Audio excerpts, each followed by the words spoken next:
na nyie mmefurahi vile.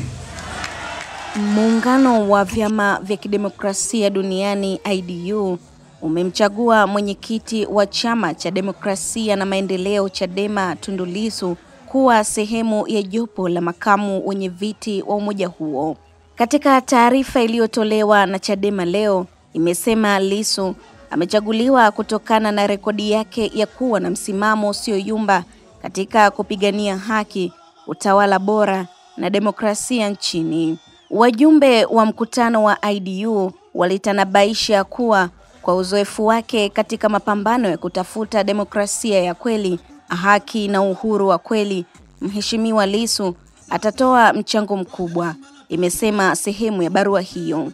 Kesi ya uhaini na ya kuchapisha taarifa za uongo zinazomkabili Tundu Lissu ambazo zimesikilizwa katika mahakama ya Kisutu jijini Dar es Salaam siku ya Jumatatu zimegonga vichwa vya habari kitaifa na kimataifa.